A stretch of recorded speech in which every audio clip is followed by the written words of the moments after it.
네, 여러분 안녕하십니까? 오늘은 정권은 렌터카다. 이런 말씀을 한번 드려보고 싶습니다. 여러분 렌터카 빌려 써보신 적 다들 있으시지요? 국내에서도 쓰셨을 거고 해외에서도 그런 경험이 있으신지요?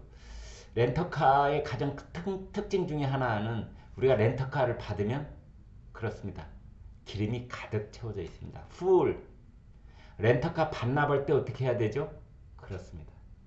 기름을 가득 채워서 반납을 합니다. 그렇지 않으면 나중에 이제 경을 치게 되는 경우가 있는데요. 오늘 한 신문의 칼럼을 보니까 짐을 싸는 문재인 대통령의 민망한 이사 에티켓 이런 제목이 있더군요.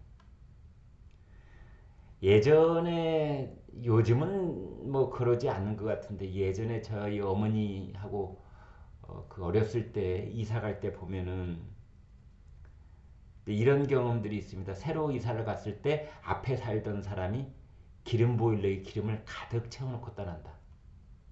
아, 그러면은 새로 이사 가면서 마음이 훈훈하지요. 아, 그래. 사람 사는 세상이란 이런 거야. 또 그보다 더 앞에 이제 연탄을 주로 떼던 시절에는 이제 이사를 가는 쪽에서 새 연탄을 갈아가지고 이사 올 사람이 겨울에 방에 따뜻하고 불타는 연탄이 아궁이에 들어있게 이제 그렇게 이사를 떠나고 이사를 오고 그러면서 얼굴도 보지 못했지만 이 앞에 이 집에 살던 분이 어떤 분이었구나 이런 마음의 정을 느끼고 새로 그 집에 이사 오는 사람은 이제 따뜻하고 가슴 한켠이 이렇게 꽉 차 있는 인간의 정으로 그런 이제 새 집에서의 시작을 하곤 했었습니다.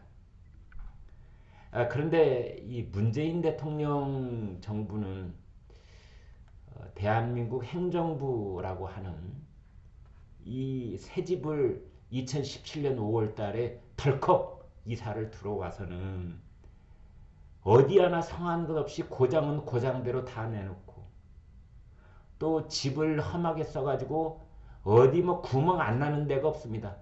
밤에 자려고 누워 있으면은 밤하늘에 별이 보일 정도로 천장도 뚫리고 석가래는 무너져 내리고 벽 기둥은 썩어 들어가고 있고 이런 걱정을 하시는 분들이 많습니다. 그런데 문재인 정부는 그렇게 집을 박살을 내놓고 이사 가면서도 뭐 들고 갈 것은 없는가 하고 마지막까지 챙기고 있다. 문재인 대통령은 워낙은 빈손으로 취임하고 빈손으로 퇴임하는 대통령이 되겠다. 그리고 이제 중간에 또 기자회견을 할 때는 뭐 퇴임한 이후에는 잊혀진 대통령이 되고 싶다. 뭐 그런 말을 또 하곤 했는데요. 절대 잊을 수 없는 짓을 지금 계속하고 있는 겁니다. 참 문재인 정부만큼 이 나라 살림의 곳간을 탈탈 털어먹고 가는 정부도 없다. 이렇게 볼 수 있습니다. 지금 이 건강보험 적립금이 이른바 문재인 케어로 거의 바닥이 났습니다. 두 번째, 노사가 10조 원 넘게 불려놓은 고용보험금 이것도 문재인 정부 벌써 마이너스가 됐습니다. 그 다음에 무서운 줄 모르고 쓰다가 국가 부채가 문재인 정권 들어서 400조가 불어났습니다. 그 다음에 이제 올해 예산도 사상 최대 슈퍼 예산 607조 예산을 잡아놓고 있지요. 그런데 그것도 모자라서 지금 새해 벽두라고 할 수 있는데 벌써 추경 얘기가 나오고 있습니다. 이사하는 거에 비유를 하자면은 뭐 연탄 아궁이에 새로 불붙은 연탄을 새 연탄을 넣어놓고 기름 보일러에 기름을 가득 채워놓고 이러기는커녕 그동안 썼던 방 안에 전구까지 다 빼서 이 저 화장실에 샤워 꼭지까지 다 수도꼭지까지 다 돌려서 빼가는 그런 몰렴치한 행태를 보이고 있는 겁니다. 그거는커녕 집 앞에 있는 편의점에 외상장부까지 다뤄놔. 구멍가게에다가 외상장부까지. 그 집에 뒤에 이사올 사람이 그 외상을 갚게. 인사권 문제만 해도 그렇습니다. 인사권 문제만 해도 임기 말에는 대개 인사를 하지 않습니다. 왜냐하면 그 어떤 인사든 이제 임기가 있고 뭐 3년쯤 되죠. 평균 잡으면. 그러면은 새 대통령이 오더라도 나하고 국정 철학이 어긋나 있는 사람이 내가 오자마자 보니까 이제 임명된 지 2개월밖에 안 됐다, 3개월밖에 안 됐다. 그러면은 그 사람이 2년 9개월 동안 더 근무를 하게 될 텐데 내가 국정을 5년 동안 하는 동안에 절반 이상을 이 사람이 그걸 쥐고 있다. 이건 이제 에티켓이 아닌 겁니다. 인사 에티켓이. 그런데 문재인 정권은 상대 국가에 대한 결례를 저지르는 짓을 하고 말았는데 외교부 공관장 인사를 앞당겨서 했습니다. 이런 경우에는 관료로 보건대 되게 봄에 하는 거기 때문에 이제 5월 달에 이 취임식이 있으니까 그래.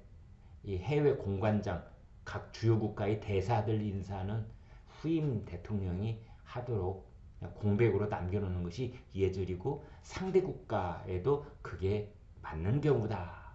이렇게 볼 수가 있는데 아니 문재인 정권은 그냥 얼굴에 철판 딱 깔고 공관장 인사 지금 해버리는 겁니다. 1월 달에. 35개 공기업 중에 32개 사장들이 다음 정부에서도 임기의 절반 이상을 보내게 지금 돼 있습니다. 어떻게 보면은 이제 이런 측면도 있는데요. 제가 지금 인용해서 말씀드리고 있는 것은 동아일보 이진영 논설위원회 짐 싸는 문재인 대통령의 민망한 이사 에티켓이라는 건데 여기 이렇게 지적을 하고 있습니다. 이 곧 떠나게 될 문재인 대통령 정부는 좋은 것은 바리바리 싸가고 나쁜 것은 죄다 버리고 간다. 참 기가 막힌 말인데 나쁜 것은 뭘까요? 그렇습니다. 국민들한테 인기 없는 조치들.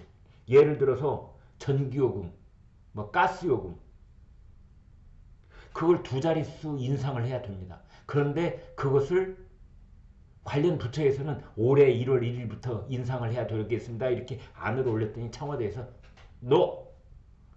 대통령 선거가 끝난 다음에 해. 차기 정부한테 그 똥을 치우라고 하는 겁니다.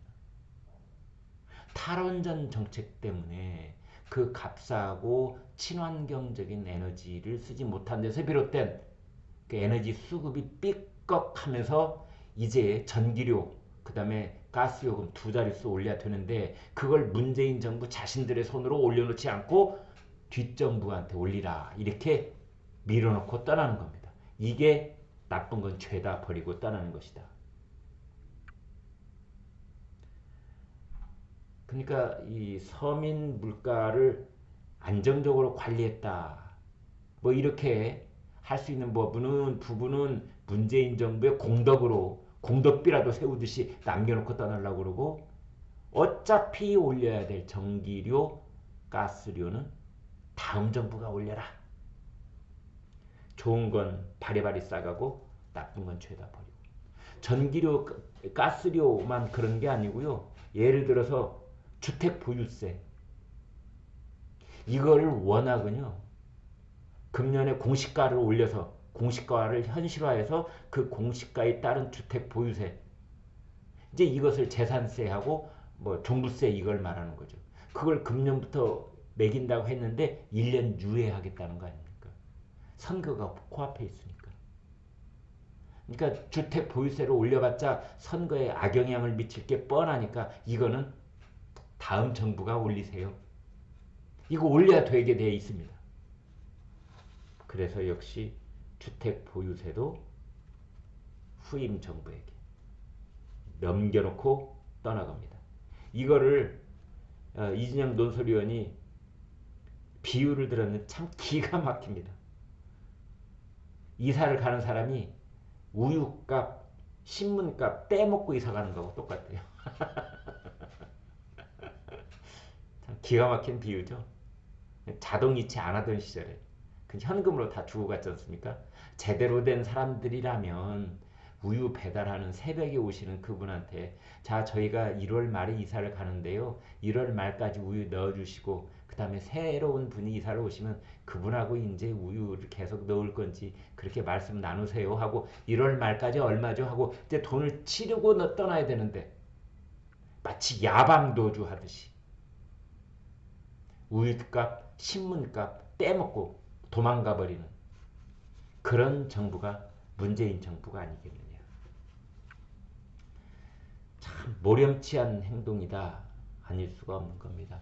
지금 문재인 정부 5년 거의 끝나갈 무렵에 계산을 해보니까 나라 빚은 1,000조 원을 훨씬 넘게 쌓이고 있고 그런가 하면은 일자리를 활기차게 늘려가야 될 기업들은 이미 규제 입법으로 손발에 꽁꽁 묶여 있죠. 예를 들면 뭐 노동이사제라든지 중대재해법이라든지 이게 다 손발을 묶어 놓는 것들이거든요.